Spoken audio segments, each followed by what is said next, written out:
आज हम करेंगे exercise 4.1 factorise by identifying common factors कि हमने इसे फैक्टराइज करना है। आइडेंटिफाई का मतलब होता है कि इसमें से पहचानना है कॉमन फैक्टर कौन सा है, फिर उसके लिहाज से हमने इसको फैक्टराइज करना है। ठीक है, यहाँ पे एक चीज़ आपको बताती चलूँ कि ये जो 6x + 12 है ये हमारे पास क्या है, एक एक्सप्रेशन है। ठीक है, इसको हम क्या कहेंगे, ये क्या है, एक्सप्रेशन।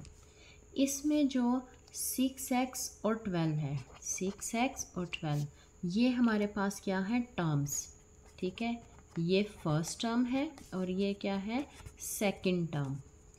ठीक है, और फिर उसके बाद अगर मज़ीद 6 को मैं और फर्दर इसको एक्सपेंड करूं तो ये क्या हो जाएगा, 2 × 3। 6 को हम लिख सकते हैं 2 × 3 × x। इसी तरह 12 को भी लिख सकते हैं 2 × 3 × 2।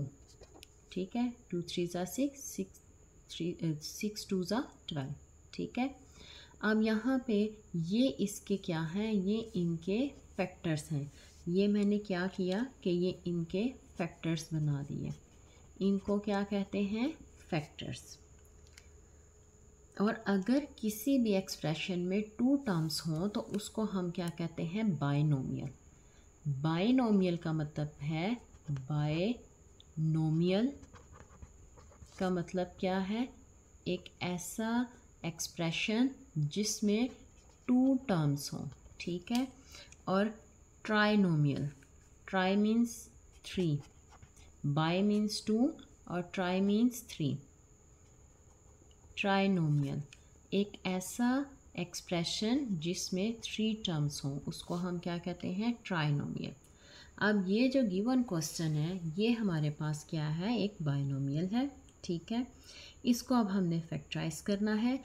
फैक्टराइज करते हुए हम ये देखते हैं कि इसमें से कॉमन क्या आ सकता है। ठीक है, क्योंकि उन्होंने कहा दिया बाय आइडेंटिफाइंग कॉमन फैक्टर्स, उन्होंने कहा है कि कॉमन फैक्टर्स को आइडेंटिफाई करते हुए हमने इसको सॉल्व करना है। ठीक है, और 6x + 12 है। हम देखेंगे कि ये दोनों किस नंबर से डिवाइड होते हैं। ठीक है, 6 और 12 दोनों 2 से भी डिवाइड होते हैं, 6 और 12 दोनों 3 से भी डिवाइड होते हैं, 6 और 12 दोनों 6 से भी डिवाइड होते हैं। ठीक है, अब ये चेक करने के बाद आपने जो सबसे बड़ा डिजिट है उसको कॉमन लेना है।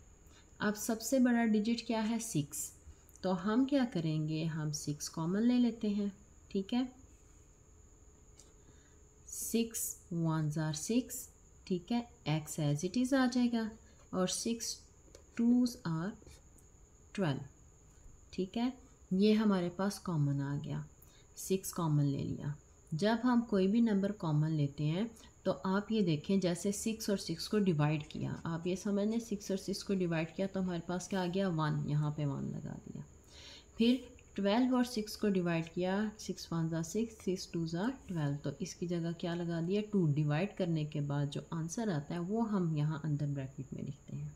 ठीक है, अब ये फर्दर इसमें कुछ भी कॉमन नहीं आ रहा और ये आगे फर्दर हमारे पास ये फैक्टराइज नहीं होता। ठीक है, अब हम आते हैं नेक्स्ट क्वेश्चन की तरफ। नेक्स्ट क्वेश्चन जो है वो हमारे पास क्या है, 15y² + 20y। अब हम देखते हैं कि इसमें से कॉमन क्या आता है। इसमें से 15 और 20, अब 15 3 के टेबल में तो आता है लेकिन 20 3 के टेबल में नहीं आता, तो 5 से ये दोनों डिवाइड हो जाते हैं। अगर फिर भी समझ ना आए तो आप लोग इस तरह से कर सकते हैं कि आप इन दोनों का फैक्टराइजेशन कर लें। ठीक है, जैसे इनकी फैक्टराइजेशन किससे होगी, 5 से। 5 3s are 15, 5 4s are 20। ठीक है, ये दोनों 5 से डिवाइड हो रहे हैं, इसके अलावा ये दोनों किसी से डिवाइड नहीं होते। अब इसमें से क्या कॉमन आएगा, 5। ठीक है, अब साथ में हमने वेरिएबल भी देखना है। बास केसेस में वेरिएबल भी कॉमन आ रहा होता है, जैसे यहाँ पे देखें ये y² है और यहाँ पे अगर कोई पावर नहीं है तो इट मीन्स कि यहाँ पे क्या है, 1।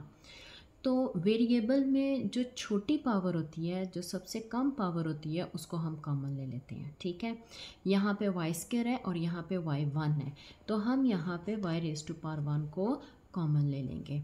ठीक है, और 5 3 सा 15, मतलब 15 और 5 को डिवाइड करें तो क्या आंसर आता है 3।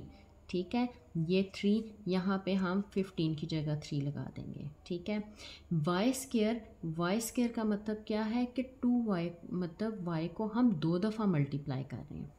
वाई स्क्वायर का मतलब क्या है, y को 2 दफ़ा मल्टीप्लाई कर रहे हैं।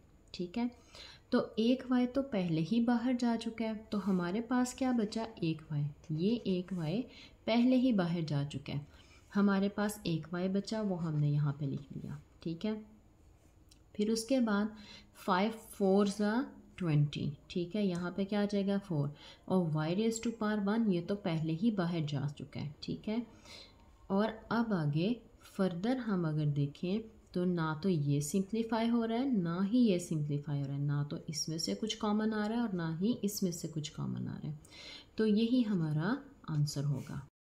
हमारा पार्ट 3 -12x² -3x। यहाँ पे हम देखते हैं कि 3 और 12 दोनों 3 से डिवाइड होते हैं। अगर हम इसका एलसीएम भी लें, 3 1 ज़ा 3, 3 4 ज़ा 12 आ जाएगा। ठीक है, अब यहाँ पे दोनों के साथ माइनस है, आप देखेंगे कि जब दोनों के साथ माइनस हो तो हम माइनस को कॉमन लेते हैं। ठीक है, माइनस भी ज़रूर कॉमन आता है, और उसके बाद 3 कॉमन आएगा। यहाँ पे x स्क्वायर है और यहाँ पे x की पावर क्या है 1, तो हम जो वेरिएबल्स हैं, वेरिएबल में जो छोटी पावर होती है उसको कॉमन लेते हैं। छोटी पावर क्या है, x रेज़ टू पावर 1, इसको कॉमन ले लिया। जब हमने माइनस को कॉमन लिया तो अंदर जो साइन है वो प्लस हो जाएगा। 3 का टेबल कहाँ तक पढ़ें तो 12 आता है, 4 तक। ठीक है, मतलब 12 और 3 को डिवाइड करने से क्या आंसर आता है 4, वो हमने यहाँ लिख दिया।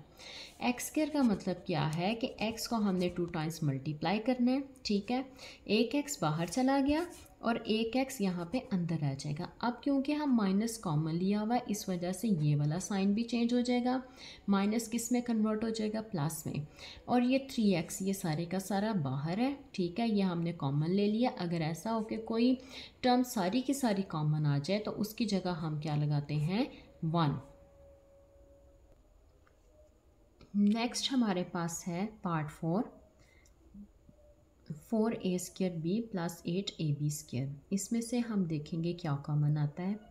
4 और 8 दोनों किस टेबल से डिवाइड हो जाते हैं, किस नंबर से डिवाइड हो जाते हैं। ठीक है, 4 और 8 2 से भी होते हैं।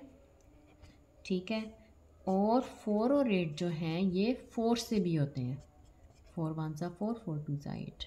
ठीक है, हमने जो बड़ा नंबर है उसको लेना है, छोटे नंबर को नहीं लेना। ठीक है, हम यहाँ से 4 कॉमन लेते हैं। ठीक है, अब जो वेरिएबल्स हैं उसमें से देखते हैं कि उनमें क्या कैसे है। a² है और यहाँ पे a की पावर क्या है 1, तो जो छोटी पावर है उसको हम कॉमन ले लेंगे।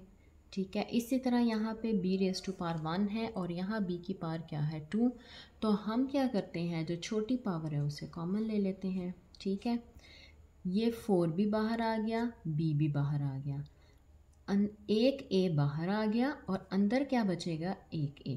कैसे, a² का मतलब क्या है a इंटू a को a से मल्टीप्लाई करना है।